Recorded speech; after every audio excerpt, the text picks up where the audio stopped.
ಭಾರತದ ಸಂವಿಧಾನ ಪೀಠಿಕೆ. ಭಾರತದ ಪ್ರಜೆಗಳಾದ ನಾವು ಭಾರತವನ್ನು ಸಾರ್ವಭೌಮ, ಸಮಾಜವಾದಿ, ಜಾತ್ಯತೀತ, ಪ್ರಜಾಸತ್ತಾತ್ಮಕ ಗಣರಾಜ್ಯವನ್ನಾಗಿ ರೂಪಿಸುವುದಕ್ಕಾಗಿ ಭಾರತದ ಎಲ್ಲ ಪ್ರಜೆಗಳಿಗೆ ಸಾಮಾಜಿಕ, ಆರ್ಥಿಕ ಮತ್ತು ರಾಜಕೀಯ ನ್ಯಾಯವನ್ನು, ವಿಚಾರ, ಅಭಿವ್ಯಕ್ತಿ, ನಂಬಿಕೆ, ಧರ್ಮ ಮತ್ತು ಉಪಾಸನೆಯ ಸ್ವಾತಂತ್ರ್ಯವನ್ನು, ಸ್ಥಾನಮಾನ ಮತ್ತು ಅವಕಾಶಗಳ ಸಮಾನತೆಯನ್ನು ದೊರೆಯುವಂತೆ ಮಾಡುವುದಕ್ಕಾಗಿ ವ್ಯಕ್ತಿ ಗೌರವ, ದೇಶದ ಏಕತೆ ಮತ್ತು ಸಮಗ್ರತೆಯಾಗಿ ಎಲ್ಲರಲ್ಲಿ ಭ್ರಾತೃತ್ವ ಭಾವನೆಯನ್ನು ಮೂಡಿಸುವುದಕ್ಕಾಗಿ ದೃಢ ಸಂಕಲ್ಪ ಮಾಡಿ ನಮ್ಮ ಸಂವಿಧಾನ ಸಭೆಯಲ್ಲಿ 1949ನೆಯ ಇಸವಿಯ ನವೆಂಬರ್ ತಿಂಗಳ 26ನೇ ದಿನದಂದು ಈ ಸಂವಿಧಾನವನ್ನು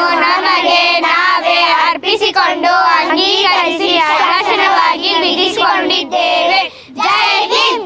ನನ್ನ ಹೆಸರು ದೀಕ್ಷಾ. ನಾನು 5ನೇ ತರಗತಿಯಲ್ಲಿ ಓದುತ್ತಿದ್ದೇನೆ. ನನ್ನ ಶಾಲೆಯ ಹೆಸರು ಆನೇಕಲ್ ಪಬ್ಲಿಕ್ ಸ್ಕೂಲ್ KPS. ನನ್ನ ಹೆಸರು ಹಿರಣ್ಮಯಿ. ನಾನು 5ನೇ ತರಗತಿಯಲ್ಲಿ ಓದುತ್ತಿದ್ದೇನೆ. ನನ್ನ ಶಾಲೆಯ ಹೆಸರು ಕರ್ನಾಟಕ ಪಬ್ಲಿಕ್ ಸ್ಕೂಲ್.